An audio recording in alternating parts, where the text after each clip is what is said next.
Didn't grow up thinking I want to be an MC like my brother. I'm done arguing with people, yeah, that actually don't know me. Well, you're not warring anymore? All these men are pricks, you know why they're pricks? How did that come about, the Novelist clash? I'm not gonna lie, I didn't feel no threat. That your ego though, because someone didn't get back to you. I feel like the last 2 years, the resurgence of grime is me, bro. Shut Up was a response. How do you know that was a response to you? Maybe the next Wiley. Forget the next Wiley. Like the shit I done Hotland times, people ain't done today. Like what?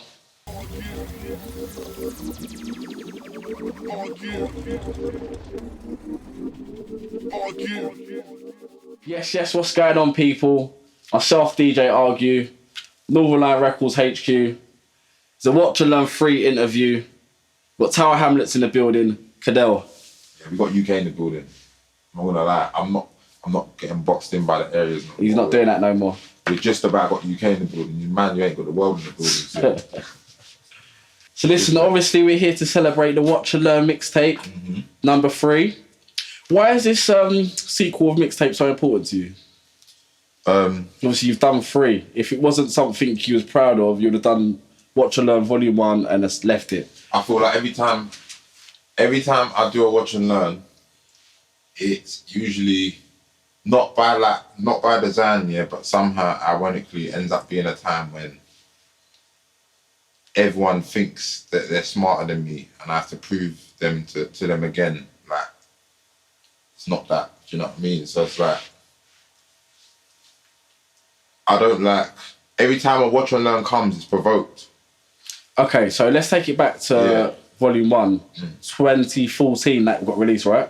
2014.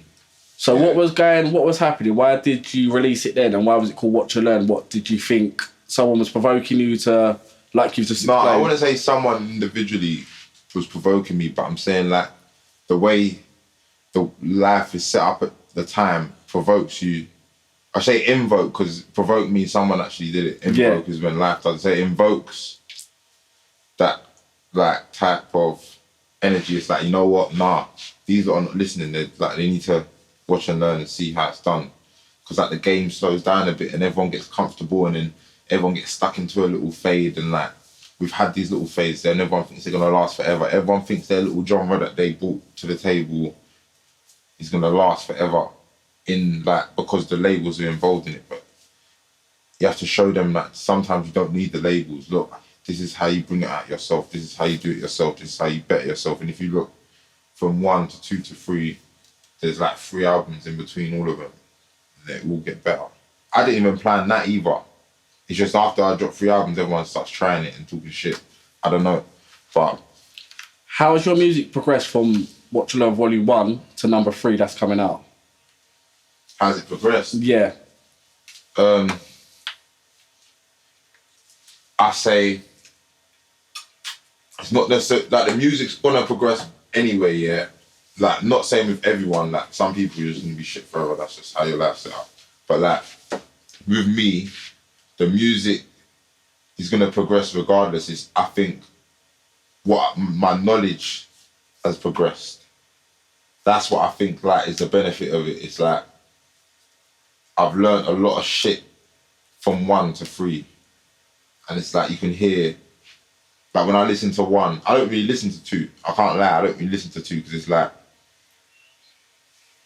1 is the beginning, if that makes sense. Everyone's heard, like not everyone, but anyone who's heard, like they've heard 2. People have heard 2 because I was at a stage where I was heard at Watch and Learn 2. Watch and Learn 1, I wasn't really heard. It's like my first, like I'd done a mixtape before that when I was 15, but it's like my first proper crack at the whip. Like by myself. So it's like, I think my knowledge upgraded. What can we expect on Volume 3 then? Because obviously, I know you've got Petty on there, which is one of my tunes, featuring Lancey. With 3, you're gonna expect, I'll tell you what you're gonna expect, and I'm gonna tell you what you're gonna get. Okay. Because what you expect is only based off your knowledge. So what you know, as of the past few years, is like there's been bare shit going on with the grime war thing and whatever, no bias and da-da-da-da. I'm off that. Like to the point where... Well, you're not warring anymore? It's not I'm not warring anymore, but everyone seems to think I had no plans. And I was just sitting on my ass board and I had didn't have shit to do. I got shit to do now. Like, I had shit to do then. I stopped, come and smoked everyone, gave everyone a little clout. They got their little Twitter space thing. But reality, nah. I was planning to drop shit from time ago. What it is I'm not going to let all these bullshit people be tied to the great shit I'm doing. Why did you get dragged into all of that then? I wouldn't say I got dragged into it. I'd be lying if I said I got dragged into it. Oh, so you actually put yourself in that situation then? Dragged is like it was, people was just saying my name too much and trying to chat shit too much for no reason. Like, so I just was like, all right, cool. But what I learned from what they were saying is, as much as they think they've got their little points and whatnot, which they don't have, they just want to be better than me. It's like, cool, you want to be better than me? Like, cool, let me show you you're not better than me. Here you go, look. There you go. It's just that, because I'm done arguing with people, that like actually don't know me, that are fishing and trying to, you don't know me. So like people actually know I can argue with you, innit? But with yous, we're just like, you just want to be better than me and you ain't. So I just got to show you that you ain't better than me every single time. Because at the bottom of all our arguments, that's all you care about. So Watch and Learn 3, so carry on in terms of what we're going to expect and what's going to be. So what they're going to expect from so wait, from that is it's going to be another set of, we're just dissing everyone, but nah. What they're going to get is some bangers, bruv. Like, and they're going to get like a different side to, like, a lot of these songs, it's not your ordinary sound of grime, but guess what? A lot of them are grime. And the sound of grime is changing. The roster of who the faces are in grime is changing. Some of the rules are changing, bruv. Things are changing. Do you think that's good? Change is good for the grime scene? From your perspective. I used to be blinded by the idea of, yeah, man, like, these are the legends and they're going to be the legends forever, and we've just got to, no matter what they say and do, like, if they don't do nothing for 5 years, we've just got to respect that song they done 5 years ago. And we ain't got, just, no matter how hard you go, that's the ceiling. Like how everyone else looks. I see them, like, when it boils down to it, and I ask everyone, like, when we're doing this talking, I'm like, what have you done? Oh, I've done a song with him and him. Cool, you've done a song with another human being, but what have you done? That human being's done bare shit. What have you done? No, that, like, so, like, I used to, like, accept and want change to, like a little bit, like, but I was, like, kind of, like, under the gravy train is what I call it, where everyone's in right now. Like, people want change here, but they'll still bread 05, 06, 08, and 010, 012, 013, even 020. Like, people were bred 2 years ago with no birthdays and that. Like, don't bread that. Like, it's 2024. Like, but maybe people are just looking back, like, this era was good. It was maybe their favourite era of grime. You can't. Of course, yeah, but, like, if that's the case, don't pretend you're as privy to the game as you was when you discovered that, because my problem is this. What people, like, from 5 years ago, sort of talking about 5 years ago, but not contributing now, maybe. No, not even that. It's just like, end of the day, music is made up of humans. Listeners, composers, artists, everyone, we're all humans. So as humans, you've got to not lie for a minute and say, all right, cool. When I was listening to music, LimeWire days, and going ham every day when I was just at school and chilling, I'm not tapped in like that right now. That's what they should. I can't say that I'm tapped in, but I'm saying they should say that. Like, I'm not tapped in right now. So I'm gonna respect what them errors that made me feel good, because that was a time in my life where I felt good. But what I should do is leave everyone who feels good now to enjoy what's going on now, and stop telling everyone, yeah, nah, well, you weren't like when you was in 08. You don't feel as good as I did when I had my Sony accent. No, they do. They feel better actually right now. So it's like, one day they're not gonna want to listen to me. So what? It happens, innit? Do you think I'm making songs for kids that are going to be born, like, in 30 years' time to go, do you know what? Yeah, the people we listened to was influenced by Cadell, but we can't. We have to respect Cadell first, and like it's not that. And I feel like people use that a lot to like pick up off of old slack, like because the people that actually did it, they did it, innit? You can't even pretend they didn't do it. It's like you can't like use the factors around them as like that's your ceiling, that's your. Oh yeah, I was with him, so you've got to respect me. Like no, I don't mean shit. Like otherwise, I could have done that from the jump. I never did that. Anyone that respects me because me, innit? Like if you don't, and if you can say otherwise, then you don't respect me, and I might have to instill some respect in you. But as far as I know, that's what I know. So I want to take it back to the jump in terms of like your upbringing. So where did you grow up? Tell the people. Where did I grow up? I grew up in Tower Hamlets, from Poplar to Bow to Whitechapel to Bethnal. Like obviously I stayed more Poplar Bow. Okay. But I was everywhere. Like I was about like mainly in Poplar and Bow, but I was about. So what was your interest growing up? Was it always music, or was it like some kids like football? Trouble. From the jump? I wouldn't say the jump's birth, but I would say like obviously I was interested in music when I was young, like growing up and shit, but like from about 9 onwards, why would I like, we used to come home with anti-climbing paint on us, we used to fucking rap shit, we used to do mad shit, like I first got nicked when I was like 13. What led you down that path? Was it your friends you was around, or stuff you were seeing in the area, like the olders were doing it? What led you down badness? I wouldn't call it badness because the God's honest truth it is, yeah, right. Alright, mischief, trouble. I call it mischief and trouble because like the problem is I could like man could go jail stealing out of Hotland, bro. Like I've been in circles and they're like, oh, what are you in here for? Oh, I'm stealing out the Hotland.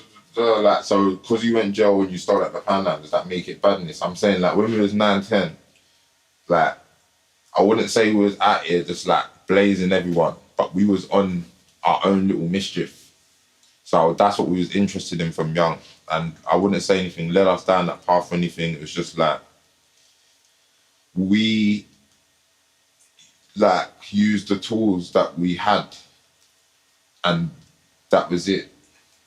Like that's what we had. We could have had more. We could have like had more. We could have been chilling at home with our families and. But you wasn't whatever. doing that. Was you always out, like playing out? Was you? Yeah, we was out. That's what it was. Like we was out. Like, that's what I was on. I was interested in being out. That's why I'm always up and down the country now. I was always interested in being out. Did like your parents try to stop you from being out, or?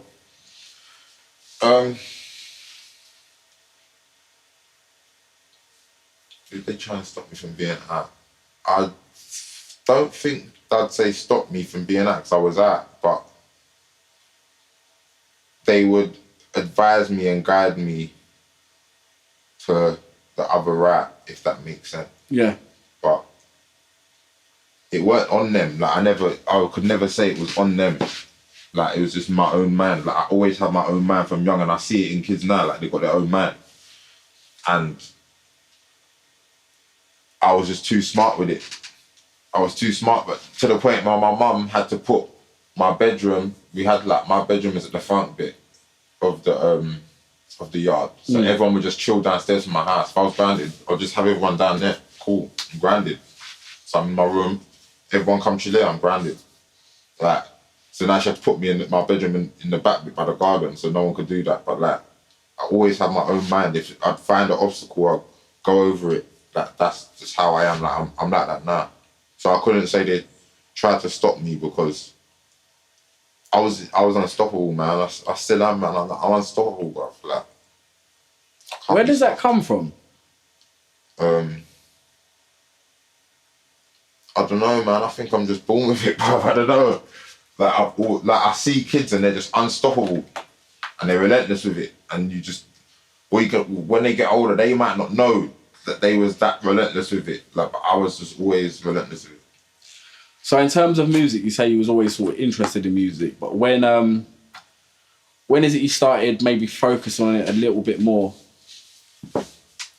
I took interest in it when like I was at my nan's with my cousins. Do you know what I mean? So I always say this all the time. So it's like all my bars and shit, like when I first started ever spitting, I was with my cousins. Like I knew my brother and that was about, but I didn't know that that's what they was actually doing. Like it's fucked, bro. Like it's fucked. Like I remember watching the Champagne dance video, yeah, years before I spat, and just being like, oh, okay, that's what he's doing. But I didn't realise that it was like a long-term thing. When he was doing it in front of me, I thought that everyone did it. Like that's just what everyone does. Like because if it's in your house, it's hard for you to be like if you're Cristiano Ronaldo's kid, it's hard for you to think everyone else don't have a millionaire dad and they don't play football and etc. whatnot. It's a normal. So to me, that was normal, bruv. Like spitting, that was normal. So you didn't know what your brother was doing. So I didn't understand it. When I say what he was doing, I mean on the industry side.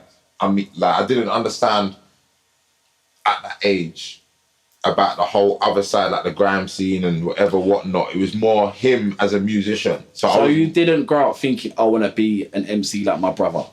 Nah, because I didn't know what my brother was really doing like that. Like I knew he made music and that, but I didn't know the extent because all that shit, he's 18 years older than me. So it's like, even me now, I'm 27. How can I explain right now to a 9-year-old what I've done right now, like, and why it was good for me? That's all the stuff that is good for me for. I can't tell a 9-year-old that. Yeah, because all these guys, like, it's not gonna be a conversation we have as an older brother and little brother at the time, innit?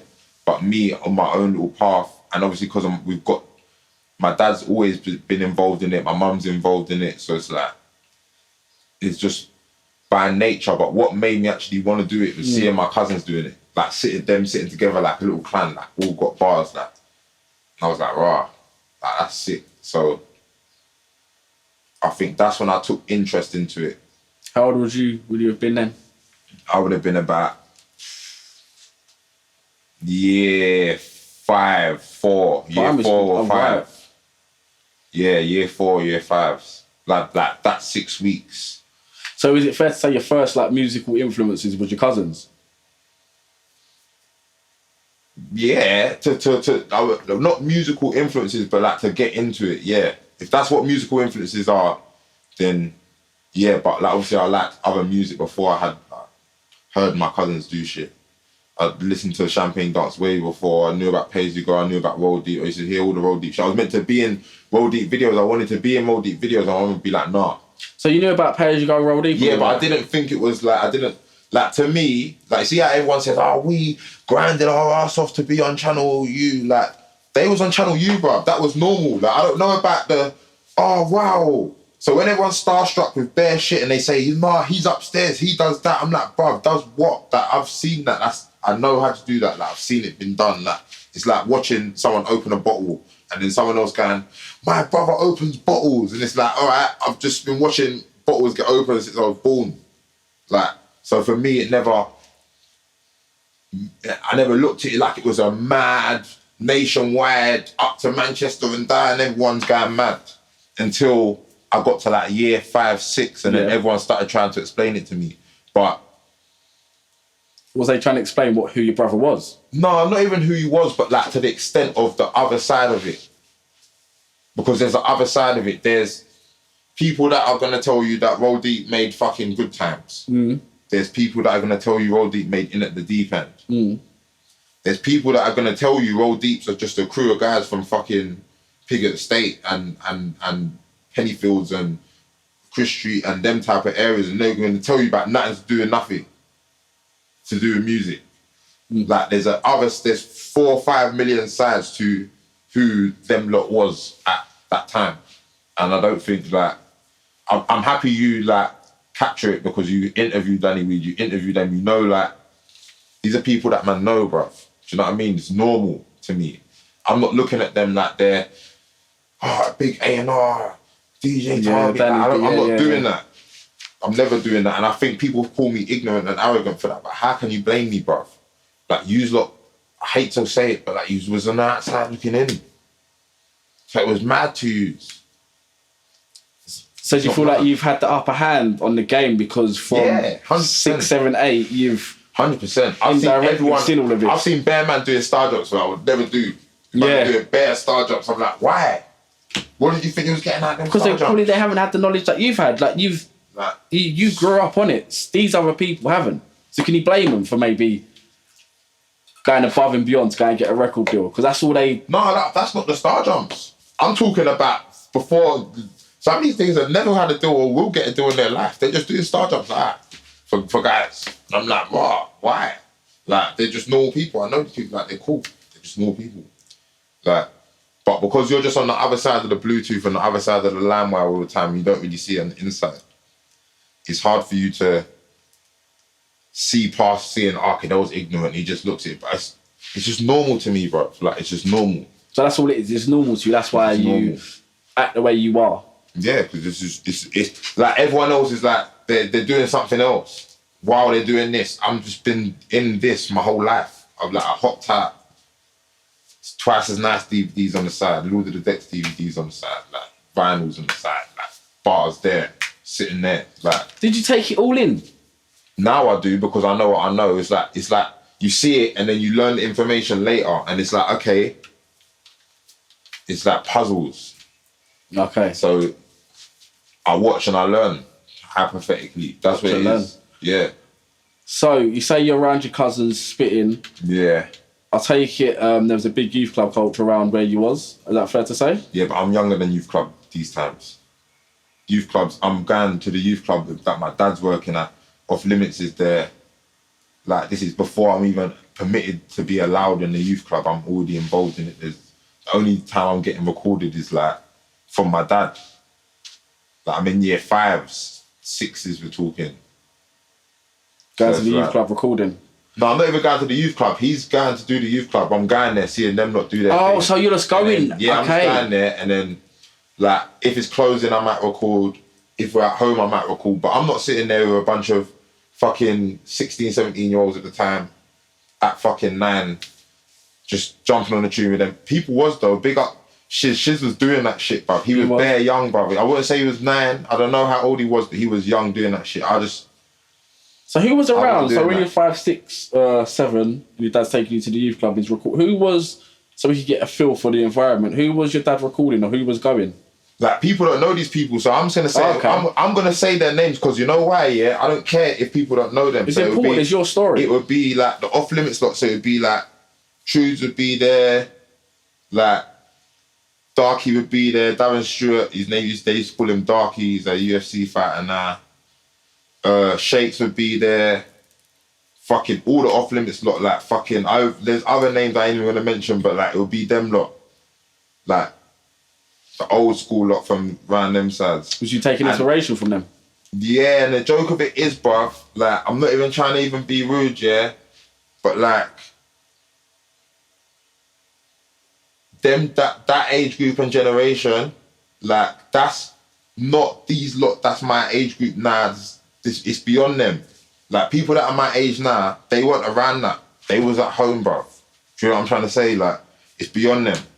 So it's like, people always patch me to be older. It's not, I just have a better knowledge to things. It's like, do you want me to slow down my knowledge so I act like the rest of the 26-year-olds or 27-year-olds? Like, I just was around a lot of older people from early, bruv. But, yeah, and then, obviously, like the Roll Deep lot as well. I was going Cable Street with my brother sometimes. I was going Southwark with my brother sometimes. So what was you doing with your brother then? Bro, I remember one day, I popped out of primary school one day. I'm talking about, I was definitely, had to have been Key Stage 1, bro. At least year 2. Year 2, yeah. Yeah. And I'm going to Southwark straight after school to that studio that, the What Do You Call It video shot in. Yeah. And like, there's just bare clothes, like not clothes, like hats and crepes, like all personalised Wiley shit. And like, to me, that was just normal, bruv. Like having a big studio, having personalised Air Force, having Averex, having fucking all that shit, having car, Alpha, like having Echo tracksuits, having whatever, like having whatever you wanted to me. And I'm working and aspiring to that. and having your own without having to be helped to do it, that was just normal to me. So would you spend a lot of time with your brother, just as a brother, him coming to pick you up from school or taking you McDonald's, wherever you... 100%. Spent a lot of time with my brother, like, when I was in, like, primary school. But once I got a hold of my mates, by the time I got to, like, year 6, 7... You was gone? No, I was just in what I was on. Do you know what I mean? Like, I couldn't... Like, the oldie, they was, like... They're older than me, you know what I mean? A lot older than you, innit? Yeah, like, so we're doing our thing, like, we're seeing it, but, like... You couldn't really be involved, could you? Because you was too young. I got to go with both boys in the morning. They're doing, when I'm here video shoot, or whatever they're doing, till 3 in the morning, or at the studio till 3 in the morning, I'm 11, 12, so I'm going to be with my mates that are going to go to school tomorrow, and we're going to do our own thing, and do whatever. So it was that. So then, like... But now, by the time I'm in secondary school, not only do I know what's going on, but everyone else knows me, and now I know they know what's going on by then. So it's like, man's going studio Tuesday, shooting a video like Friday, slapping it out Monday. Yeah. Not even trying to release it as a song or nothing. Nothing. At like year 8. Year 7s. By the time it got to, I say year 9, I got kicked out of school, and they were trying to put me into a new school, so they gave me a little gap or something.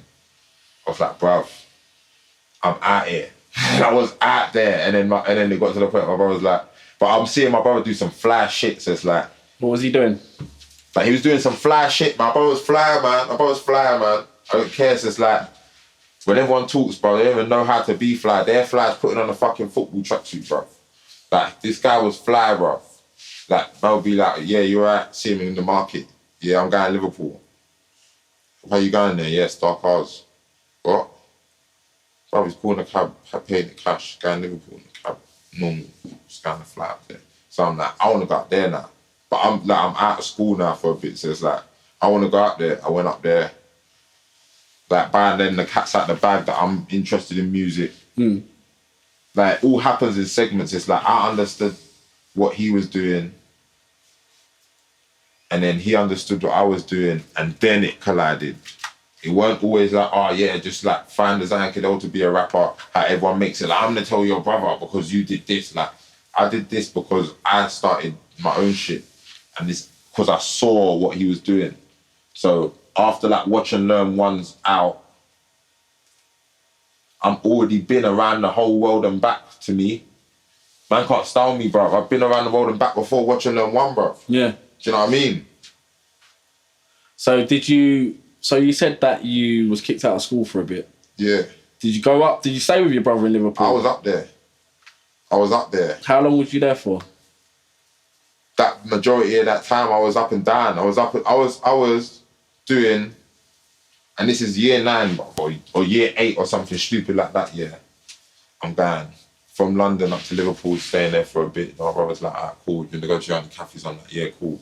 It's like wicked, there's a manager over there. So then in comes Louis Serrano and Quan. Of course, yeah. What do you call it, like? So what happens? Talk to us about that then. Long story short, bruv, like, Blizzard was making noise back at the time, and my brother was interested in it, from my knowledge, and he always used to show me Blizzard all the time. Like, this is like, I can't remember what year, it must be 12 or even before that, yeah. So then, like, obviously he's managed by Launchpad at the time. They're like intertwined with my brother at the time, talking to him a lot, whatever. I've like just emerged, like I'm doing songs, but I ain't put a project or body of work out. So it's like, he's like to me, go work with them. So I've gone over there, I've recorded the whole tape, 1446. Yep. By the time we've gone to release the tape, them little fell apart. So what happens to the tape then? What do you think happens to the tape? This is me, I put the fucker out. Oh, you put it out, yeah? I'm crazy. Like, I'm not gonna go and record the whole tape and not put it out because the business fell apart. Like, even like with Watch and Learn 3, like there's been times where people have done some shit. It ain't stopped me doing what I needed to do. Do you know what I mean? I've always been like that. To me, that was normal, bruv. Like, some people tell, I see interviews are like, oh, well, then I've hit this rock at 24 and I realised I had to, or I started this business at 30 and I wanted to do music at 41. Like, no, bruv. Like, that should, like, to me, that was just normal. Like, it was just in me. So it's like, it's hard for me to compensate for the sob stories. I just kept going, dropped it. But knowing that I didn't have, like, I had like information, but I didn't really know much. It didn't go where it needed to go. Most people ain't even fucking heard it, bro. Why didn't it go? What is it? You didn't have the... Bro, I was 14, bro. I put on fucking internet and it hit time hamlets where I needed to hit at the time. Was that what you wanted it to do? Just fucking the shit out of bitches and fucking living. And still making more music and creating a buzz and doing the shit we were doing the ends anyway. And that's all I cared about at the time. Because I was 14. Like, I didn't care about being on Channel U and all that shit. Like, to me, I'm listening to fucking all the soca beat shit, all the Peckham and Brixton shit. I'm not really watching. Like, it's crazy, yeah. But for me, us being 30 man up on the main road, pedals up like that, yeah, how the PYGs were, that was our pin, that was our thing. Like, we cared about that more than we cared about getting a fucking reload, bro. So when, like, man that are, like, but it doesn't take away the fact I know niggas ain't shit, though. Like, but when man come around now and try and, like, style me, like, oh, yeah, but, like, bro, that was just second nature to me, bro. So like, when he left school, like 16s, what was you doing? Was you talking about... When I left school, I think Watch and Learn had come out. Would come out, yeah? What year is Watch and Learn? 14. 2014, yeah. Watch and Learn was made, sorry. I made Watch and Learn about 16. I released it about 17. And Watch and Learn was the first... See the tune with your brother? Yeah. Was that the first tune you two have done together? Yeah, that's when he started taking me studio and that. Like, he was taking me studio anyway, but like, he used to say to me, get on the mic, and I'd be like, no, I don't want to. So I knew at that point how big it was, and I knew if I do anything, yeah, if I even breathe on the mic next to you right now, yeah, there's no turning back from here. Oh, really? So he was trying to get you on songs earlier, but you didn't want to do it? No, he was trying to get me on songs, but I remember when, like, what do you call it days, you say, go on the mic and say something. Like, he used to get me to, like, say little interludes and that, and I used to be like, no, and it weren't I was shy to be on the mic, it's just I didn't want to, I was shy to be on the mic with him. Because everywhere else I was in the studio working my ass off, do you know what I mean? Why was you shy? Because you knew how big he was, or like you were saying, know how big this is going to become. So yeah, that. If you're not ready to jump on it, yeah. It was more so like, I didn't want to be, i.e. 27 jokes, 27 and be like, oh, remember that little kid, like, look, that was on that interlude, like, look what he's doing now, like little Bow Wow or something, bruv. You didn't want to be like that? Yeah, like, because you have to think about who they are, yeah? They're mad young, marketed to people that are mad older than them. That's it.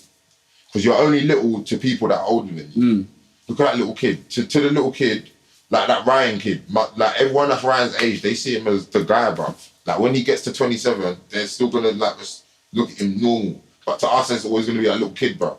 I didn't want that stigma because I'm not, that's not that. It's just not that. It's not that. So yeah, so that was the first tune you actually done together? Yeah, because I was like 16, 17, getting older now. I'm not even just that. My brother wanted that too. He says it all the time. He wanted me to be my own man. He says it all the time. Like, every interview he says it. When I see him say it, yeah, people think he's like making an excuse. I can see that, like, had the honesty in his eyes, because it's like, I know that's what he wants. That's what we both want. That's what we both wanted. So it's like, even Watch and Learn, and then having the song being called Lesson, we're teaching them a lesson, that it was all perfect. Are you glad he kind of let you just be your own person and maybe try to coach you into being the next Wiley? Forget the next Wiley. The shit I was doing from the age of fucking 9 to fucking 18, he could have easily, as a big brother, come down and just basically, you know, like what big brothers do, just put you in mad check. Yeah. Yeah? Left me to do my thing, bruv. Like, forget because everyone looks at him like Wiley the superstar music is still a human. This is why I don't get starstruck, because people get starstruck of someone. How do you think like they're still a human? They eat whatever what. And if I'm an older brother and I've got a naughty little brother, not saying I was mad naughty, getting nicked every day and that, but I would have my fair share. He could have easily gone, you know what, Cadell, stop this shit. Da, da, da, da, da. He let me find my own. But he didn't even try like intervene at all. You respect him more for that? 100%, 100%, 1,000%. Like, you don't know how much I respect him for that. What's one thing he's taught you or advice he's given you that's always stuck with you, if there's any? If there's one little thing he's ever said to you, and to this day, it's still in you. I can't give them too much. I can't give them Just go on, give them one. This is watch and learn. People want to learn from this interview as well. Do you know what it is, yeah?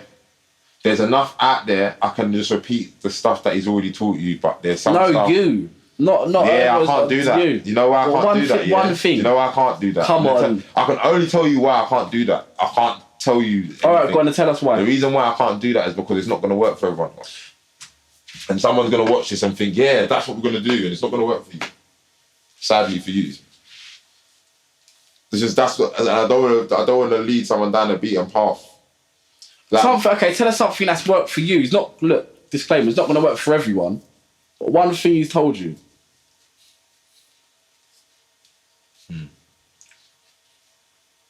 I'm smiling because you know that he's talked like... I don't know, man. I like...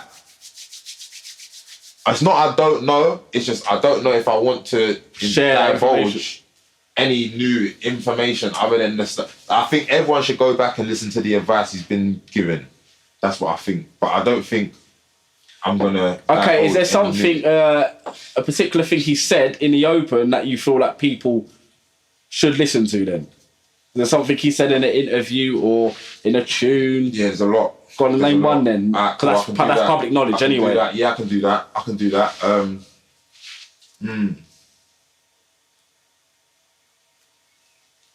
What's my favourite one? Yeah. I don't know, man. It's controversial. I think there's no higher one. I think he's never been wrong. Yeah. I don't think he's been wrong for me to have a favourite and say that one's better than that one. Like, yeah. You don't fly that far off. I'm not no different. It's always later everyone's like, Cadell, he was right. Right. I knew I was right when I fucking said it. It's just you didn't. You just thought man was mad, innit? So, to be honest, anything you've heard publicly, I stand by. Anything you I ain't bothering in 2024 because it's not going to work for you. It's only going to work for me. And that's just that. It's sad, but it's the truth. All right, so moving forward then, you left school and everything like that, Watch and Learn. When did Trust Entertainment form? Same time. Watch and Learn come out on Trust Entertainment. But it was mad because Trust Entertainment, it's fucked. I never actually had any shares in Trust Entertainment at all. So who was it you... It weren't me. So who was in Trust Entertainment then? Like, by de facto, Watch and Learn, the mixtape came out on there. But, like, that weren't ever my business because it was their business, innit? Who's theirs? Like, my cousin and his mates. Like, that's how I look at it, because if you look at the paperwork, that's what it was. And I'm not going to sit here and pretend like I'd put any blood, sweat and tears for anyone to question me and say I didn't. Even though I know what I did and they know what I did, like, I'm not going to sit here and overgas the story because... Okay, that's fair enough. The truth of it is we're going to say we collectively thought of the name, but my cousin used to say Trust a lot. So I was like, Trust Entertainment. Yeah? Like, and then it come out on a 5149, I weren't in it. So at that point, I was like, all right, cool, I'll drop the tape on there, see how it goes, because I'm still supportive of it. But the reality of it is that wasn't meant to be my path. So when I probably first I don't know, when maybe people start properly noticing you, is it fair to say you was your Grammy? Did you come through together? No, you didn't. I wouldn't say we come through together. We done a lot together, but I was like, I come from in the my public. own. I'm not saying he wasn't there. He was there. He was there, but I come from my own, bro. Like, I come from my own, and it shows because I'm still doing it on my own. Like, a lot of the good ideas that a lot of people have had next to me are mine. Okay. And that's not just saying it to him or anyone. Like, it's just in general. Like, I usually come with the fucking good ideas, bro. So you come through. So you and Grammy's relationship was pure music, or no? And that's why I say we didn't come through together, because even if he didn't do music, he would have still been there. Right. Okay. I would have still. Do you know what I mean? If he said I'm not doing music at all whatsoever, it weren't like I was on my path. I still had to. I was going to do my thing. It's just like, for me, I'm not going to sit here and say I was like part of the CEO of Trust Entertainment and if on paper I wasn't, because I know what I was on paper, bosses of. Okay. And I know what I am on paper, bosses of. So it's like, I'm not going to disrespect things I actually am in control of for just little clout and lie and say, yeah, we were CEOs. They own the business. All right, cool. So when did you're growing up now? You're sort of standing on your own 2 feet. Like, you always have, to be fair. It's not even fair to you say you're standing on your own 2 feet now. The son's like, he was always doing your own thing.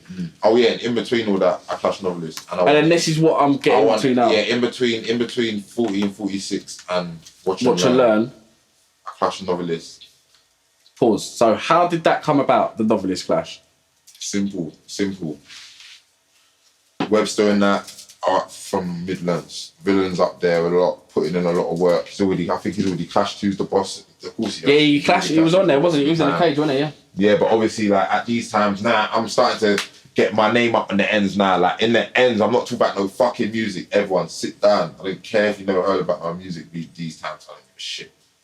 Motherfuckers know what the fuck it was back then. Yeah. Get my name up in the ends, yeah, doing my thing, yeah. And then fucking, like, so now I'm seeing the older lot. I'm seeing them going to the studios, like, without being around my dad, if that makes sense. So they're not going to the youth, they're actually going off their own accord to... No, they're going to youth club still. Yeah. But like, now I'm getting to youth club age. So now I'm not just going to the Aberfeldy one. I'm going all of it. Like, and some of them ain't youth clubs. I'm going to all the little studios. I'm around everyone now on my own accord now, a bit more. So it's like, it was hard to come to Bo those times and talk any form of music and not say my name. Especially in my age group. Maybe if he was a little bit older, you could try to pretend Cadell didn't exist at this time and he weren't on the way up and whatnot. But like, when Webster's talking to Villain, he's like, yeah, Cadell should clash. So I'm like, cool, wicked. He's come to me with it. First, I was a bit standoffish with it because I'm like, bro, like, at the end of the day, yeah, if man talk shit, they're going to get dealt with. Like, because I come from us sitting there watching man's videos, like, oh, is he in a video? Yeah, we see him. Oh, right. That's what weird. I come from that. So, like, yeah. I've just got that mind frame. Like, you don't even have to fucking diss me. You just have to be in the video, bro. Like, that's how in my head at the time. So I'm like, me standing in a room with someone and them talking smack to me, it's a bit foreign, but I do this thing. Like, from young, my cousins used to train me when it comes to this, like, barting for the dissing, especially for the dissing. So I was ready for whatever. And I was meant to clash Mini Daps, big up Mini Daps wherever he is, sorry. I went to clash him, like, and then what it was is, and it's fucked because I ain't spoke to Mini Daps in time, but at the time, it was, we're so close, why are we clashing? I ain't spoke to him in time, but we're so intertwined when it comes to our people's people and shit. Why are we clashing? Let's get a randomer out the hat. At the time, Aaron Hanson's filming The Kiss Thing for Logan, and he's managing Novelist. So I don't know who he spoke to, but that's how Novelist became the person to clash. Did you know about Novelist before you clashed him? No. You didn't know who he was? You never listened to his music? No. Or... Nah.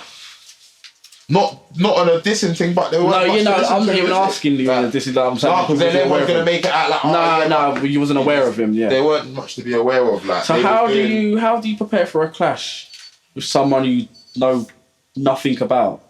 How do I prepare for a clash for someone I don't know nothing about? Yeah, how did you?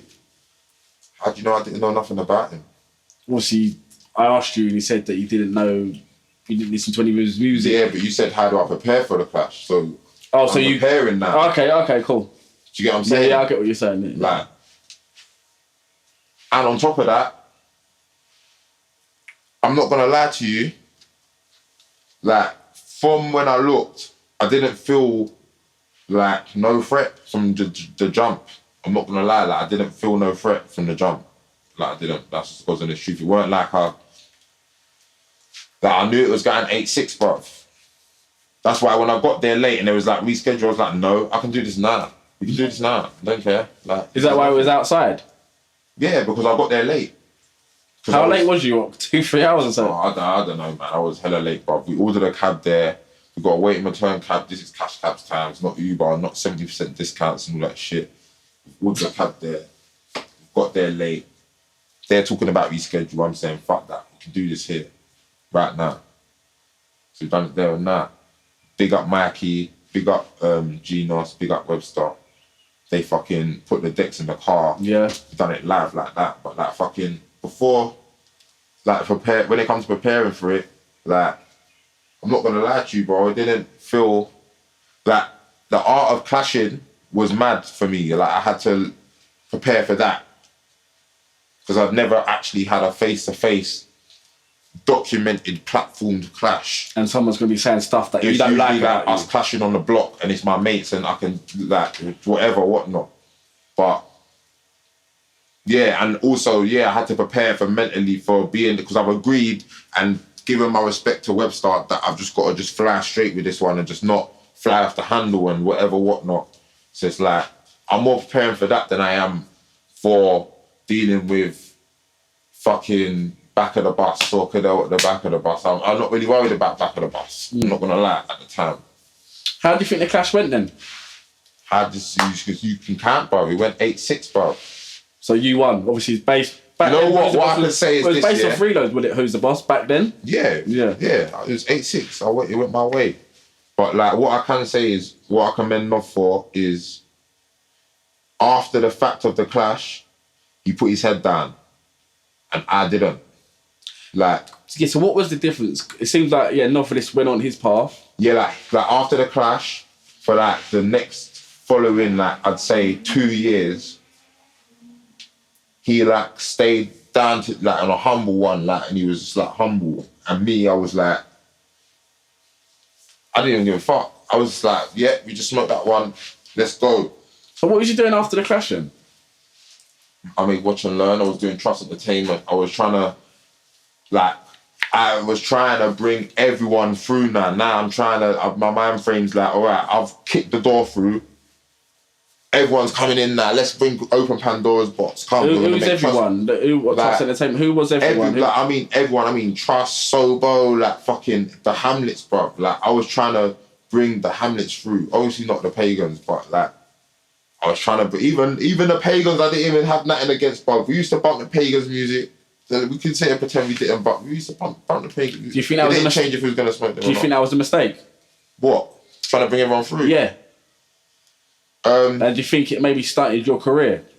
As maybe, like you're saying, Novelist put his head down and he went on his path. You don't think it didn't? No. Well, did it do the opposite, do you think? No, I think it made my career longer because I could have been 18 and got everything and had everything and been like, yeah, I got it all and we were at every rave and we're getting every 5 bills. But the reality of it is by 25, I'll be bored of them 5 bills. And even if you made them 90 bags me, I'd probably be bored of them. And then I would still be here, even by a trace. But I'm not bored of it. And I can tell a lot of niggas are bored of this shit. I can tell they are. I see that I'm not doing it no more, and then they're back again. So I've seen it. You can see what I do. I just come back when you take every single time. Like, man throws out a curveball at me. Yeah, you want a little war between them? Like, we can do that. But I'm going back to the album. Has there ever been a time where you thought, I'm done with music now? No, I've been done with the game. of it. No, but making music. Never. Obviously, that's totally Never. different thing. I've been done with the game with it sometimes. But what I realise is I'm done with certain rules. It's like, you see how people complain about the government? You're not upset with the government, you're upset with a couple laws. Yeah. So there's a couple rules to the game that people adhere to, I'm not with. Other than that, I'm cool with the game. I love it. It goes my way every single time. Everyone looks like a fool and goes missing after a year. So let's talk about radio, because like you was doing a lot with Cameo, wasn't you? Yeah, Cameo. But I was doing a bit before that. I went to Deja before that, like a couple times. I went up to Silk City to Mikey. Yeah. Fucking. That's what I'm saying. This is why I can't say I came up with Grammy, because if Grammy didn't spit or I didn't spit and it was Grammy, I was still being there. He was there. Do you know what I mean? It was just when the Empire thing happened, he was there. So what is the Empire thing? We'll get to that. But yeah, fucking the radio thing before Cameo was like, I was doing my little bit, but then one day Lil Nasty took me on there. Took you Which back? is so ironic because like I didn't see when Lil Nasty took me to One Extra Year. Oh, okay. Like, no, I'm lying. Murky Ace took me to Westwood. Took you to Westwood? Murky Ace took me to Crib Sessions. Oh, okay. In 2013. And then Little Nasty took me to Cameo all in the same year. So that year was just bussing, and it was bussing, my bro. I'm telling you, this is 10 years ago, 11 So your years ago. first legal state, so did Murky Ace take you, did he help you? What's your relationship with Murky? I know Murky's you two always helped me. He's always helped me. I've always helped him. Like, the other day he spoke to me about exec producing his next album, because he exec produced mine. He exec produced Angry Kid. But I never thought that he would ask me to exec produce his. Okay. Because he actually really exec produced it. Like, he really, like, produced every song. Yep. Like, but he wants me to, like, do, like, a different thing, like a yay thing, where I'm just, like, standing on the outside looking in, trying to, like, get different sounds and inspirations. Right. And, like, work together on the beat side. Not on the bar side. Just on the, that he's gonna make it, but my ears. He knows my ears are, like, they're trained in it. Right. But he recorded my first album. He recorded 3 is the New 6. So yeah, he's took me radio, and then I'm going Cameo as well. And then we're recording 3 is the New 6.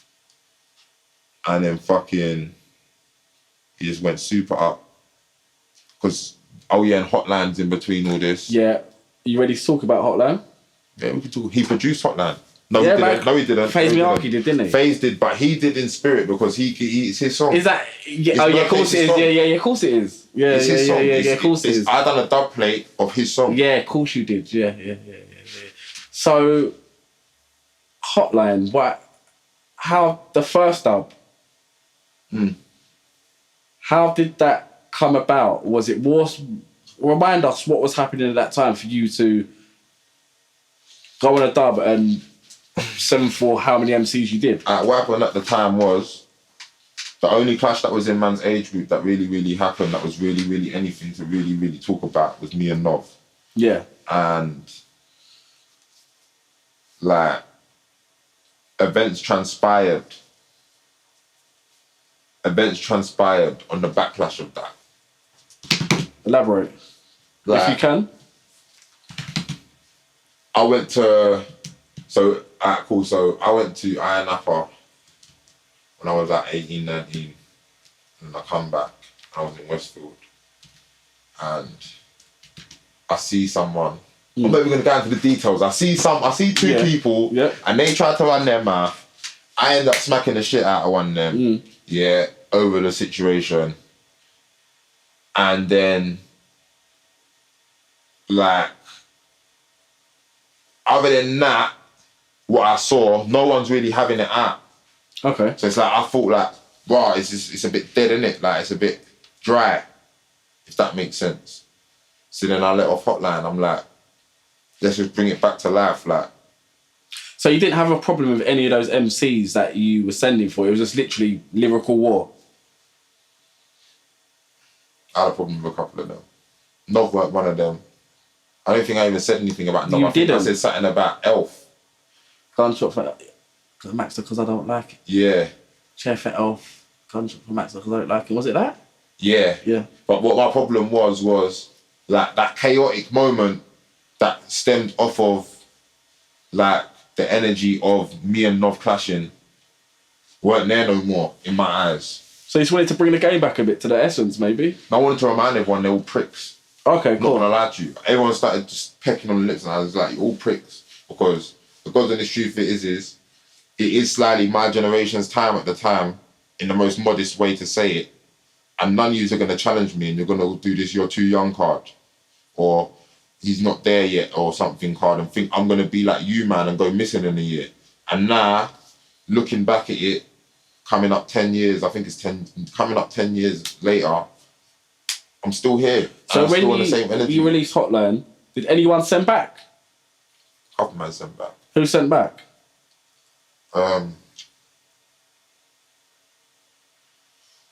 sent back? If you remember. Who sent back? I can't remember. But I know people sent back because I made Hotland too. Stormzy sent back. So what was Stormzy? I know that. What, straight away? No, I don't know when Shut Up. I can't remember when Shut Up came out, but Shut Up was a response. How do you know that was a response to you? Because of the wording of me saying Stormzy's not better than me and then him saying, man try to say he's better than me, tell man shut up. So that tune was definitely for you? 100%. So when you hear that... Not the tune, but like that lyric was... I never called him a backup dancer, I'm not going to lie. I didn't really care about the Kanye thing. I think Kanye is fly. Yeah. And I know that Stormzy had no emotion in that. That was a more Skep and Nov job shit. Do you know what I mean? So... I can't say the whole tune's for me, but that line's definitely the one that everyone remembers is for me. So when you hear that, is that what you wanted anyway? Like you said, you want to spark things. No, not like to me. Yeah, when I was talking chaos, yeah, I'm not talking about like some flimsy like label job. Like I mean, real life chaos, bro. Like no one even knew that. But he sent. Oh, but no. Okay, cool. Yeah, like so I don't really care about that. And then you just swanned off and done gang signs and prayer anyway, and God's grace and your love and your heart. So really and truly, I didn't. If that was who your soul was, I didn't even want to trouble you. Should have just left you if that's who your soul is. Mine ain't like that, but should have just left you. Because what I say is why I say I commend Nov. Because after me and him clashed, he fucking put his head down, bro. I'll give him that. I'll never take that away from him. But everything I saw from him, one set, all them tunes he was doing after the fact, I couldn't fault it. That's why, to me and him are like the start of the new era. Let's talk about it now, the start of the new era. So what followed from that then? Obviously, you and Nov are kind of spearheading the new... No, I'm not even supposed to say. He's doing like, he's got crews, he's got the Square, he's got Tugset, he's got these people, whatever, whatnot. He's got crews that he's like in control of, and you know that I am Novelist and these are my people. Whereas me, I'm just tapping in with guys and just helping them do them. Honestly, like going to do songs with Suspect, going to do songs with Saf One, just fucking going to check Lancey, I'm just tapping into people. You know what I mean? That's more my thing. I don't want people that I can have under my wing and things, but it was good he did that because it attracted the people to him as a leader for his little band of merry men that he had at the time. My band of merry men, they didn't rap. They weren't trying to rap. Did you want that, maybe your own music crew? Nah, I'm cool with the crew I got, man. The crew I got, they don't rap. No, I know they don't rap, but did you want a music thing? Nah. You never did? Nah, I didn't. And I feel like I hate myself for not saying that earlier. I didn't want one. Why did you hate yourself for not saying that earlier? Because everyone besides a few people, I end up falling out with them, bro. Or they fall out with me. They have a problem with me and then they do some snaky, not even snaky, like they do some sneak dissing on the internet, or they'll do some chatting at the side of, like, see me, I'm just bait. I just say how I feel in it. Like, I prefer them type of people. That's the type of people I'm still around. Like, that's just us. we get into it with people and each other because we'll say how the fuck we feel. You're not sneaky and snaky, and we're not trying to get one up on each other. And so I wish I just kept my head down, because those people, they recognise me without me having to reach out to them or do any work or clash or be friends or anything. Like, even down to, for me, I feel like the last 2 years, the resurgence of grime is me, bruv. Because before I do fucking No Bias, who's really talking about grime? Why would you say it's you though? Explain though. Because in 2022, when it comes out and it's all popping off, like, it's popping off at the back of me, bruv. Everyone's saw it. So what did you do then for it to pop off? Bruv, I kept it alive by, like, giving people their flowers in public that they never had, and giving them encouragement in public that they never thought they'd see. So it made them and people that was watching go, do you know what? There's an avenue and there's a lane here.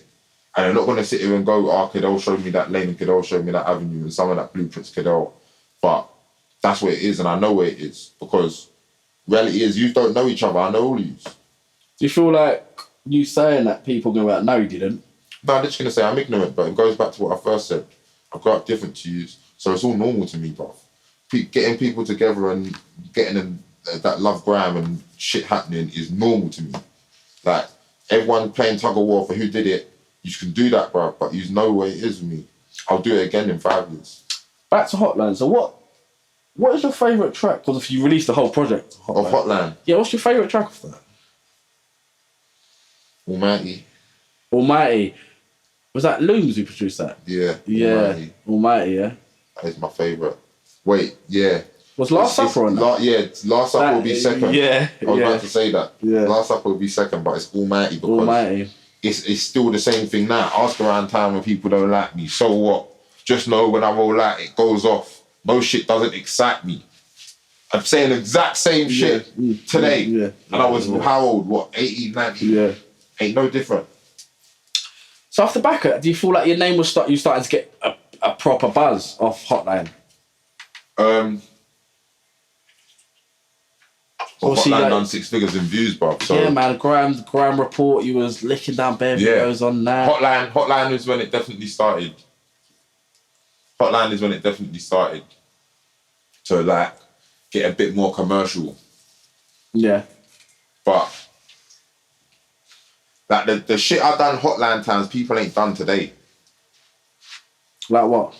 Like everything, like all the shit you was doing, like they ain't done it today. Let alone even like bringing out anything tape-wise that is substantial of that climate, like underground. They ain't done it. So let's talk about the newer generation. Like, say, let's fast forward to like 2015 times. What was it like then? Radar was about, Mode FM, all these things. What was it? So I don't class Radar times as Radar times. I class them as Tizzy Gang times because everyone was still finding their souls. And I was already locked in one album and already doing bare shit. That's what I'm saying. I was like, at that time, so what was that when Radar's like coinciding with what we're doing, me and Murky and Trey and shit, like, them times I'm in Lewisham a lot, going from in between Lewisham and Bowen. These times, like, long story short, my ends got beef with the fucking island at the time. Yeah. Yeah. So I'm cutting through the island every single time I can do it and going to Lewisham and cutting back through the island and cutting to and from to go to Bowen that. And we're just working on fucking, like, some crazy music. We're doing boiler rooms with fucking festivals I was doing all types of shit, bro. Like, I still do it, but, like, it weren't Tizzy Gang. Like, Tizzy Gang was special, bro. Like, there's bare little, like, and the joke of it is, yeah, you know why I like Tizzy Gang? We didn't link up off beef, bro. All these men are pricks. You know why they're pricks? Because these men are all friends because you don't like the same person. These men are all pricks. I don't like people like that. We weren't like that. We never had no shared enemy that we just cooked a fucking cauldron to be witches against. Like, you lot are pricks. Yeah. That's how I look at it. But like Radar, we'd go there, we'd slide there. We definitely slide there, and people want us to slide there. Because half of the people that you see now today that came up out of there, you know, you was there, you was head of grime, bruv. Mm. Yeah, you know, most of them little niggas love them to death. But they know what it is. So at that time, what other MCs that was coming through that did you like? And not like as a person, but in terms of like their style of MCing, I thought they'd have a good future. Mobset, bruv. Was it Mobset? That's the best thing I see come out of Radar. Mobset was the best thing I see come out of Radar. No one else? I saw good things come out of Radar. AJ Tracy come out of Radar. Big Zoo come out of Radar. Dubai GGUs come out of Radar. Fucking... They were like a lot of DJs come out of Radar. Tiffany Calver, Kenny All-Star come out of Radar. But for me, Mobset. What was it about Mobset? What was it about Mobset? What it was about Mobset is they was like the young crew, and it was the first time I'd see some young youths that didn't want to be run by someone. Because that's my niche. I don't want to be run by people. Like, I could say, out of my generation, I'm probably the only one that don't want to be run by people and ain't been run by people. And seeing them, I could see it in their eyes. They ain't been run by people. They're like, when I mean run by people, I mean like they're not moving to fit the crowd at the time. And like, I respected that. Because bear in mind my age didn't understand it, and that's what I wanted to see. Like, they got their own age group of people that understand it. And it's like, it was magical, man. How important was that era, do you feel like, in the grand scheme of things? The Tizzy Gang era, I would say, obviously, as you called it, the Tizzy Gang, 2015. Yeah, because you know what? Like, them times when Steve's was about, yeah, like, I could sit here and talk about me and Murky and Tizzy Gang forever, yeah, but I think everyone already knows it is. But for me, like, I used to see, like, fucking, like, even them, like, what's them youths' names? Vision Crew, bro. Vision Crew, yeah. Yeah, like, there was a little glimmer, bruv, where young people could take control of their futures again. Because that's what grime was. It was young people taking control of their futures. It weren't, man, fucking... Hypothetically, if we're going by the laws that I've seen a lot of people try and lay on this, we're the older lot, so you've got to respect us. You lot should have never been arguing with Heartless Crew or whoever the fuck it was in Garage that you was arguing with, bruv. Because you should have just been respecting them, but you wanted to do your own thing. And guess what? They fucking embraced it, bruv. From what I saw, every time I hear about garage people blocking people, I always hear about it on a phone call. I never get to see some receipts, because all I ever see is grand people blocking grand people, bruv. Yeah. So you're as bad as the people, you became the fucking monsters you wanted to create. But for me, at that time, I was seeing bare different little crews, young crews, and I was like, keeping my eye on them. And not all of them blossomed, but Mobset in the Radar era, that was definitely special. It was special for me. So fast forward then. Another thing I wanted to ask you as well. There was an interview a few years ago with your brother, and he said he tried to give you Eskimo dance. And he didn't try. What, he did give it to you? I had it. Okay, so what happened then? Couldn't that be a powerful thing? He told you I didn't want it. Yeah, but why? What? Because he's giving it to you and you want something off your own back? No. Because if I'm going to run Eskimo dance, I'm sending the fucking floods at that time. We're talking 16. The floods are getting sent. Everyone's getting P45s. So unless I can give everyone P45s, take what you've built, because I get it. Like, I wouldn't want someone to just come into what I'm doing and just say, you know what? See all your people that are your people, fuck them. Not like disrespectfully fuck them, but like irrespective of what bond you built with them, we need new people here. Like, I'd be like, what do you mean you need new people? So new people in terms of the new acts they're putting on, or the staff behind the background? You know what's funny? I said, book Fredo. They said no. They booked Fredo afterwards when I left. I said, wow. So it's not no, it's Cadell said it. Yeah. Do you know what I mean? Whereas if I had my team, I'd say book Fredo. Fredo then book me. I was fucking talking to Corey Johnson and Fredo, bro, about this shit. They like, man, are just like, for me, I gave it back. Everyone makes it out like I'm just ignorant and trouble, but it's not for me to come into Eskimo dance and change things. It's for me to make my own thing, bro. Okay. Do you know what I'm trying to say? That was why. And if you don't want to, if Eskimo dance don't want to help me do that, then at the age I think I was like, what, 20, 19? Bro, I was, Hotland Distributions is a year old, bro. 2 years old. So you're focusing on that? Yeah, you're focusing on that. Yeah. Right. Talking about Hotland distributions, why did all your stuff get taken down off the internet? All your music? I took it down. Yeah, but why would you do that? Because... Ain't that a bit silly? You've grafted... Or why would you take it all down? Because even to this day, I'm struggling. I wanted to listen to Watch and Learn 2. No, of course. Can't find it anywhere. Everything up to Watch and Learn 2 ain't on... It's not on the internet. It's just not on streaming sites. Why? Because, like... It sounds crazy, yeah? This story's crazy and everyone's going to think I'm crazy, yeah? But I hope that everyone that don't think I'm crazy appreciates that I'm telling this story. I make Angry Kid, I hand it into, like, at the time I've been, my distribution history goes like this. I start off at SRD, big up SRD, we make Hotland distributions there. SRD, I get a bit like, me personally, I get a bit tired with waiting for certain things, not even the payments, like just certain correspondence on certain things. So I'm like, I'm going to move over to No Hats, No Hoods. So we move over to No Hats, No Hoods. Everything moves over smoothly. Then I make Watch and Learn 2, that goes out through there.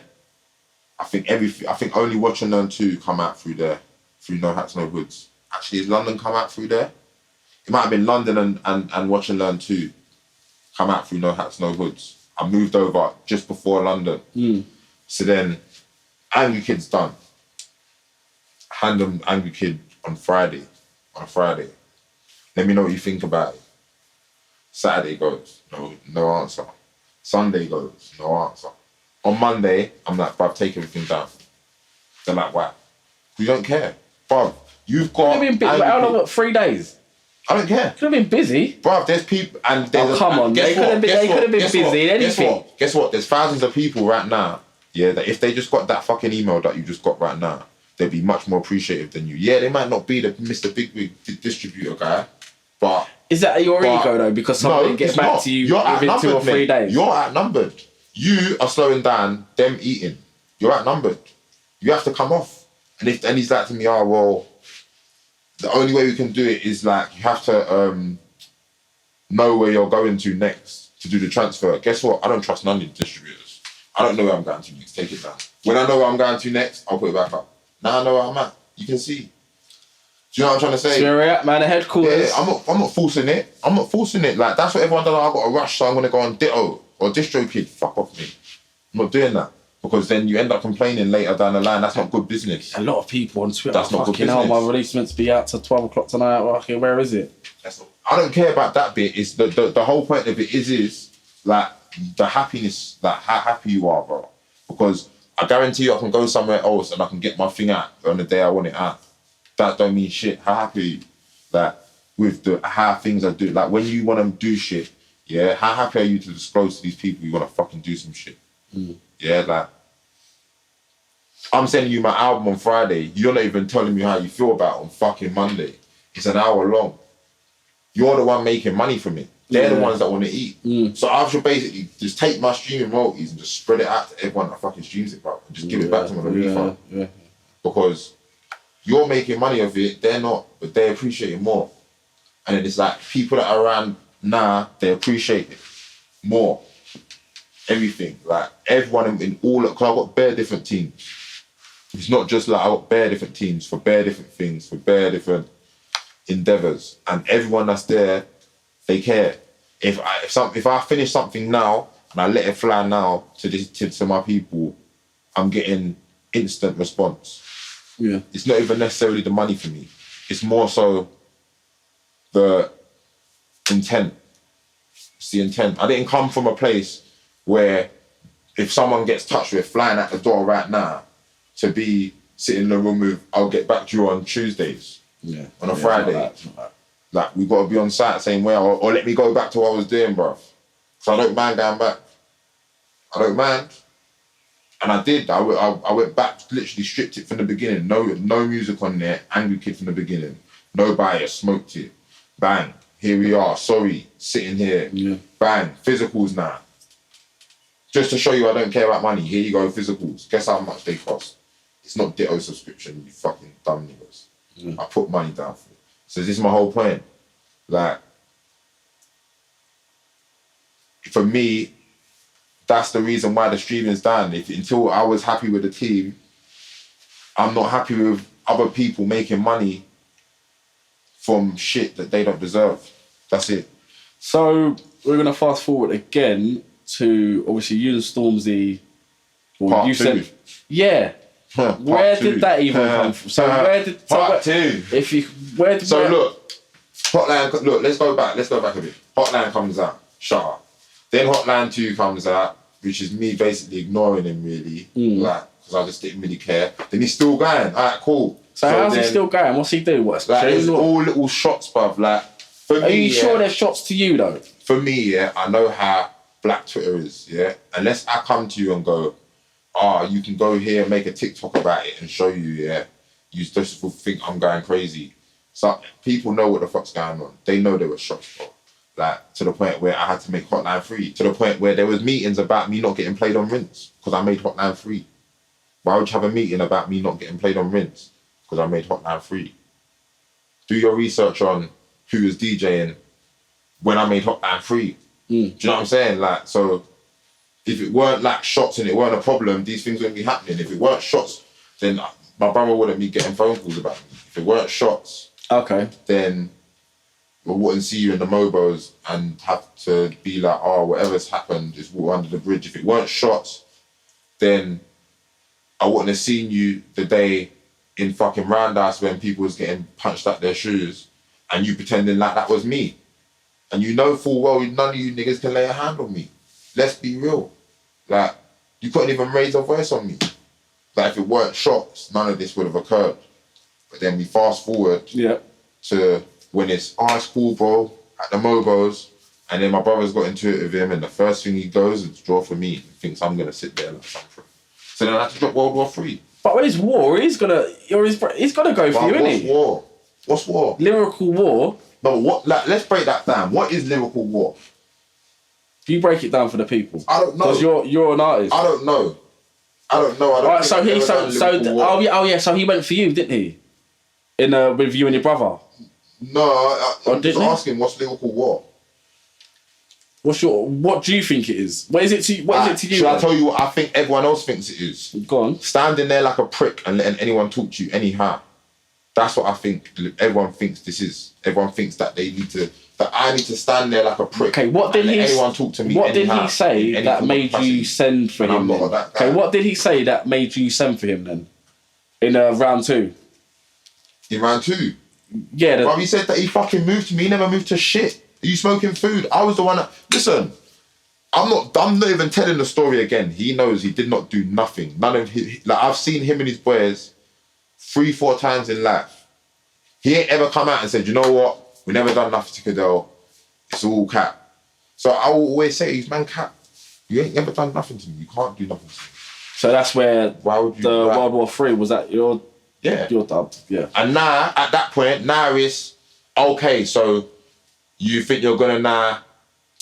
The only reason why, like realistically, man's not going over ham, in round 1 is because shout out to my big bro Wiley and ADA, and you're in ADA, and he's in ADA, and it's all Warner family hugs and kisses, And I can't get in between that. Now, years later, it's, you see your brother, man, moved to him, and everyone stopped lying. Everyone stopped lying. I was the only wild one in the whole situation. Okay. Let's keep it real. I'm the only one in the whole situation that will take it where it needs to get taken to. Everyone stopped capping for the fucking internet. Because after that, you deleted your Twitter and went missing for 2 years. And come back with every fucking black person you knew. So, let's stop pretending like we don't know what's going on here. I seen you, it was blessed. You got into it with my brother, your quote-unquote brother, the guy that you love, and it's all family, and you, like, even when me and you getting into it, like, you're still like, yeah, big up, bro, like. So when you two are doing what you're doing, please mix me with it, please. On some real G shit. And guess what?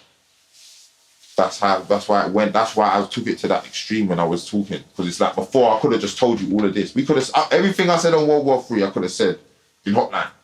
And we could have just been there at that level. Just then, from 2016 onwards, penultimately forever. But I've got to sit and listen to, man, why are you doing that for? What are you doing that for? What are you doing that for?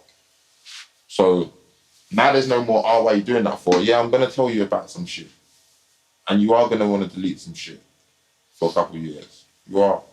You are not going to want to do this genre no more. That's what it is. So I want to talk about the Igloo. Yeah. So I feel like that was very important at the time and even to this day. Yeah. How did that even start? What was going on at the Igloo? Let's talk about that. Well, the Igloo wasn't the Igloo when it started. The Igloo was already the studio, and the studio had already been, not even just Morpheus studio, but the studio had already been a thing. Like, our brother's always been in studios who brought people together forever. Yeah. He just got named and branded, and it was Lockdown. It only became the Igloo because it was Lockdown, and people came there in lockdown, and there was nowhere to really go. So that's where I'd say it really got branded, the Igloo. But that vibe's always been there, bro. That's been the vibe. Oh, so it's always been like that, but it wasn't documented, maybe. See the live streams, yeah? Like, bro, when you watch some of them early Igloo live streams, bro, that is how man's fucking living, bro. This is what I'm saying about normal to me. What do you think? Fucking LED lights, carnage on the decks, us vibing, chilling, bare fucking Chinese and whatever the fuck we want to eat coming through the door and fucking eating good and smoking good. You think that ain't the normal life? That's normal life. Like, to me. So that was happening anyway, but it's what maybe couple MCs coming through doing the set. Yeah. That's normal life to me. Like, I don't know, that's normal life to me, bro. So, like, when everyone says the Igloo started, I'm like, it's a bit disrespectful because that's always been the vibe, bro. That's always been the vibe. Like, for as long as I can remember. Like, irrespective. I think the live streams and that made it start, but the live streams were even late. We only started live streaming later in after the fact. Yeah. So I finished Angry Kid in there. So is the Igloo you still doing live streams and things like that, or is it still a thing? Who? What now? Yeah. I don't know. I'm up here. I've been out the way now because I don't want to ruin the vibe. Why? I know. You ruin the vibe. No, because you know what it is. The Igloo is a community thing. I don't You're a troublemaker. It's like, what do you mean? I'm not how can I explain it? Yeah. Like, the Igloo is like a community thing. It's for the grime community, like for everyone everyone to go home safe. Me personally, I don't want to ruin the vibe. At least you're honest. Because, you get what I'm saying? So I'm just staying out the way. And, like, when I mean staying out the way, I mean the actual Igloo. I'm not staying out the way of my actual family, but, like, I'm letting... For me, personally, at 27, why do I need to take someone else's light? That's someone else's light. Like, there's an upcoming person that will go to the Igloo and that's their thing to start. And that's what pisses me off about grime. Bare man are 36, trying to do the fucking new fucking platforms, trying to get in the new kids' fucking spot and trying to be in their face. But maybe that's because they haven't got to where they have got to and they don't want to stop, so they're still carrying on. What didn't he say? But they're not quitting it, are they? Mate, excuse me for growing up in a household where we carried on and still helped people. Yeah? Carrying on and not helping people at that age is abysmal to me, because that means you need help. That's what that means to me. Excuse me for growing up in a household where I watch fucking people carry on and still fucking help people simultaneously, bro. But I don't see no one helping no one do shit hard to me to be sitting in fucking young kids' platforms. Yeah, okay. That's just me. And me, I'm taking a stand to stay away, because I know that all the, not even young kids, but younger people and newer age people, they haven't had the chance. Yeah, and they respect that. I just stay away. They respect that I'm not trying to kick it. I don't need to kick it, bruv. I was doing fucking sets with Depths and that, bruv. I don't need to be in the set with you as well. How many generations do you want me to be up in the set with you? Yeah. Fucking, I know, yeah. If you need a hand, ring me, mate. Bear, you's got my note. They know. If you need a hand, ring my phone, bruv. Give me a tinkle, I'll give you help. That's more than I can say for a bare man 6, 7 years, 8, 9 years older than me right now. Do you know what I mean? So, for me, I'm not knocking your hustle, but it's got to run simultaneously with you fucking putting back in at some point. So, let's get on to the spaces, bias, the recent war. Talk to me about Spaces, No Bias. There's not much to say really. I deleted my fucking Twitter in Christmas 2020. But it seems like you was on Spaces all the time, and that's not. I deleted my Twitter Christmas 2021. Yeah. My brother goes on Spaces, I think February 22, yeah? January 22. Yeah, you did. You weren't on Twitter, was you? No, yeah, correct. Twitter, yeah. So in January 22, I'm already deleted. I've already seen what I need to see. Bare man, I went in their mouth. I'm like, alright, well, I'm just going to go for a second. Went to link Travs, funnily enough. Everyone's like now breading, going on like, Cadell, you're trying to bread Travs. I knew Travs before all you pricks as well. Yeah, so I went to link Travs in January and I'm like, I need to record, bang. Recorded, I set the bar. I already knew I'm coming to lick heads off. I didn't really know about Spaces. I didn't know what it was. Didn't care. The dubs was coming regardless. But why was the dubs coming for PK, Reese West? Because people two separate things, but one separate theme. Run in your mouth, bro. Just don't run your mouth. Because the bottom line of it is you don't have no real beef with me, bro. You both just want to be better than me. You both just want to live better than me. You both just want to do better than me. So what we're going to do is we're going to skip the your mum, your dad's, the ones you never had, and get straight to the music, mate. Because I don't know you to be sliding around my hood, grabbing people and saying, where's Cadell? Yeah, like, you're not really out here looking for me like you claim you're looking for me for these music fans. So let's just get straight to the fact that I set the bar and I've been raising. Simple. And I was going to just give them the belt, and that's what it was. But obviously Reese West must have messaged Squints and said, Cadell's a bitch and you can tell him that, and because he's upset with Renz. And fucking PK, I can't even remember. PK was upset because I said that him and Cruz Leone had a bit of tension. Okay. But guess what? Can you fault me for saying that? And I'm happy I said it, because since I said it, Cruz Leone's just gone shh. Like that. So I ain't mad at myself for saying it. So in terms of like all the war, it was nothing serious. It was just for friendly competition. That's all you're saying. Well, irrespective of how serious things can ever get, I know at the bottom of it all these men do is just want to be better than me, and that's it. Like, we can start off arguing about whatever we want to argue about. You're gonna try and end it with a rap battle, like High School fucking Musical. So I'm like, let's skip the fucking pretending like you're really gonna ride out and where are you? Come link me and and just get straight to the. I'm coming off the internet. Fuck it. Yeah, because I'm the referee and all this shit. Yeah, I'm gonna come off the internet. I'm just gonna just directly to your front door and have everyone in the whole internet like, oh my god, have you heard that thing? Who's this Reese West guy? Who is this guy? I don't even know these guys. That must have hurt. You don't even know these guys. Fair man. We only know about you because of Cadell. Fair man. That must hurt. Because I've been doing that. There's like we can keep going back. Like, realistically, that's all I keep doing, making people famous. If you keep going back, I'm always like a certified name, and they're always a name out of a hat. It's always that. So what's next for you then? Obviously, you got Watch and Learn 3 coming real soon. What's next for me is Watch and Learn 3, and I've got a couple more projects like lined up. I haven't really like ordered out how I'm gonna do them, and I met even a couple of days ago I was starting a project as well. Like, I'm getting a bit more free roam with the projects now because I'm 10 ahead. Like, these man for 3 years ain't even dropped 3 albums. Respectfully, for 3 years I'm sitting here. I've deleted everything, started again, dropped 3 projects on them. And I still ain't even seen you fucking catch up to the last fucking leg. And the last leg's back up now, because the last leg's coming back up now. So it's like, it's scary times for niggas, man. I know there's going to be a witch hunt. So I'm just sitting back and I'm doing my little thing, yeah? And like, this is why I ask you, what's Lyrical War? Because do niggas think they're going to just keep dropping little one-liners for Cadell and keep getting Cadell to keep going and make big songs for them? Like, it's not going to happen. Like, at some point, if you really got a problem below the music, if what I'm saying is not true and all you don't want to be better than me, instead of trying to be better than me, come and do me something this season.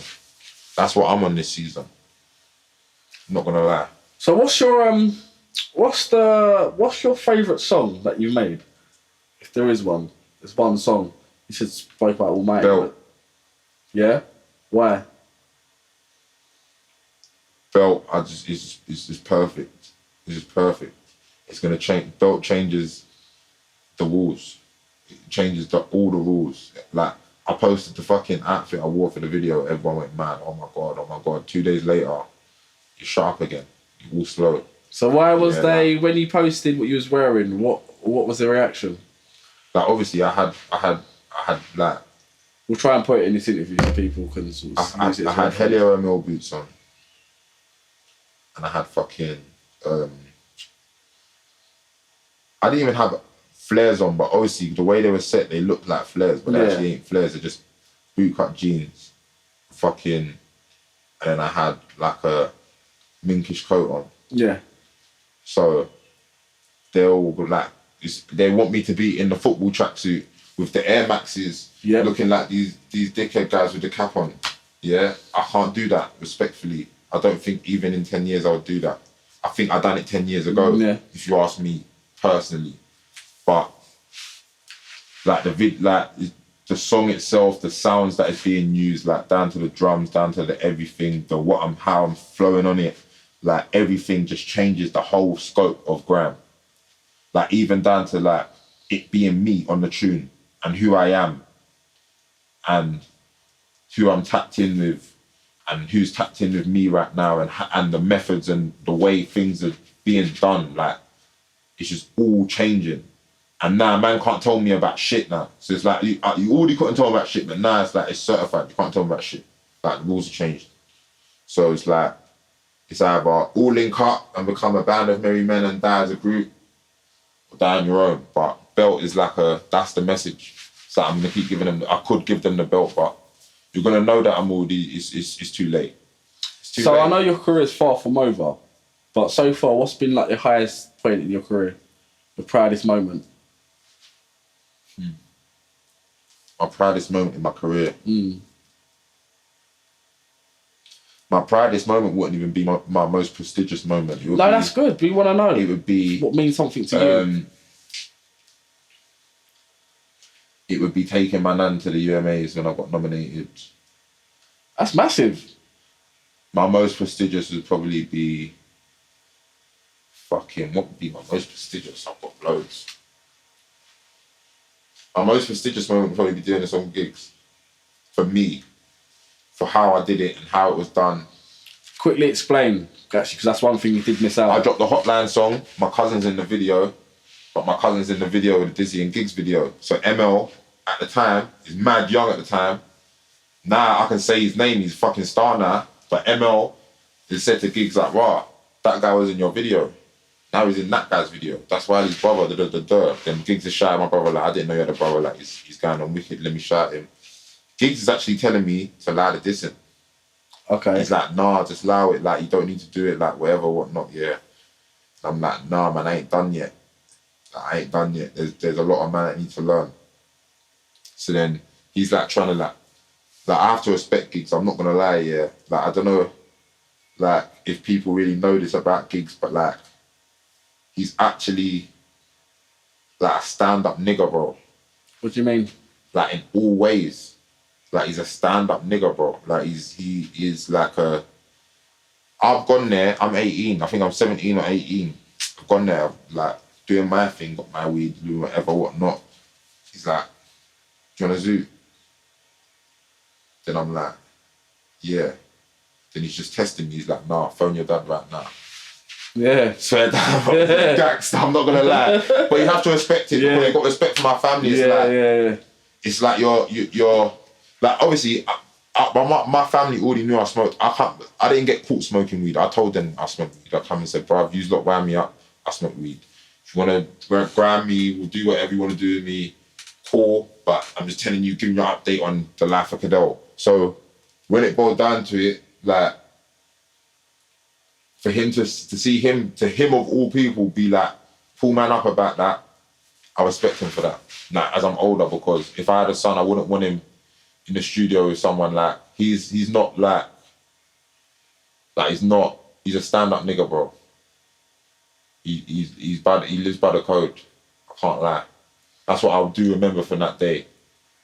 So I'd say that's my most prestigious moment. It's like he don't have no off days. Like see, I've seen a lot of man. They got off days. Like they stand up. Like they got their reputation and that, but they have off days, bruv. He ain't got no off days. He stand up all day. All day, 20 hours. So, what's been your lowest? My lowest? Probably talking to these pussy holes on the internet, bruv.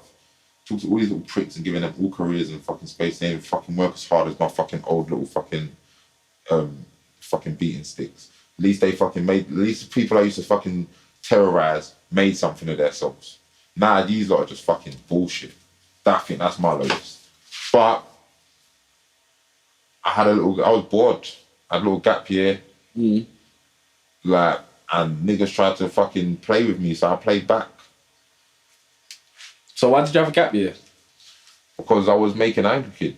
Okay. So like I had a gap 6 months just now. Like, I've just dropped Blood, Sweat and Tears. That's it, really. I ain't really dropped much. I'm just making. I could have still been like with more dropping more. I've got music for days. Like, I didn't need to make new music.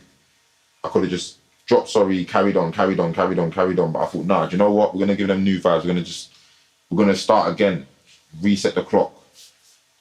And like, I think my lowest was while I was making Sorry, I stopped to do this fucking bullshit. And No Bias is doing well and I love it. But bruv, none of them even make nothing of themselves, bruv. Like, if you really go through it, one of them is at some dead fucking raves, bruv. That no one even gives a fuck that they're on the stage, bruv. Then no one's even listening to them. They're not even checking the guy on if his mic's working on the booth, bruv. He's never spitting to Grime. And every time he fucking loses his mind, he needs Grime. Another one ain't even there. A couple of them ain't even there. Another one's like, I'm gonna drop my album in September. That was 3 Septembers ago. Even I was like, like encouraging of it because I want to see you make something of yourself from what you just make me waste my time to do.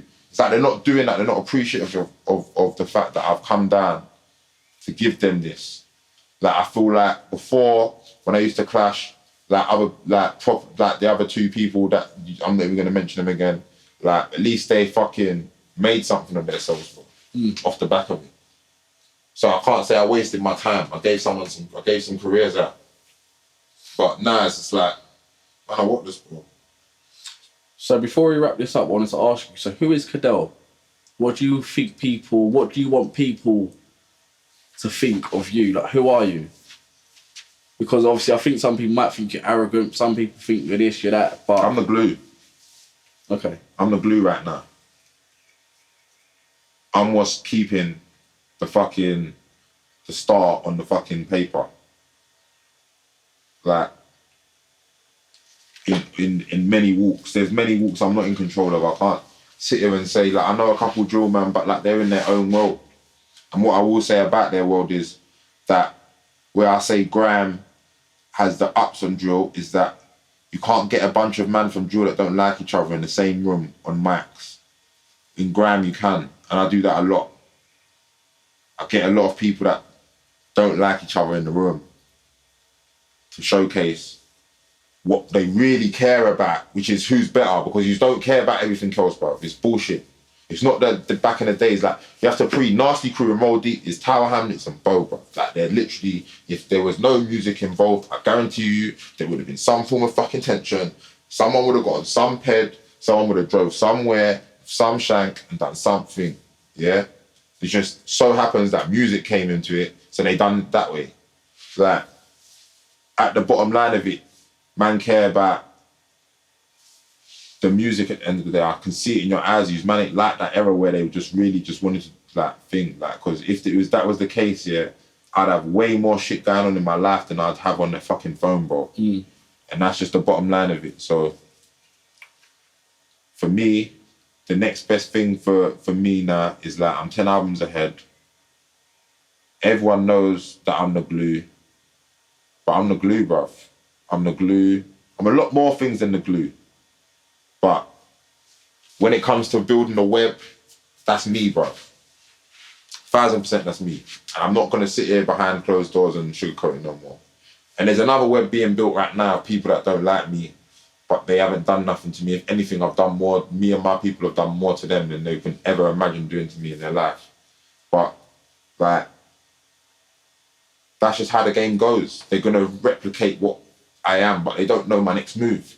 So they're always replicating my last move. It just makes my next moves faster. So you'll see, man, like, shout out fucking Duppy, shout out Renz, shout out Tebow, shout out Jeff, shout out fucking Fimi, shout out Len, shout out Lancey, shout out fucking all the people that I know that are on the come up. Like, shout out Masterpiece, bruv.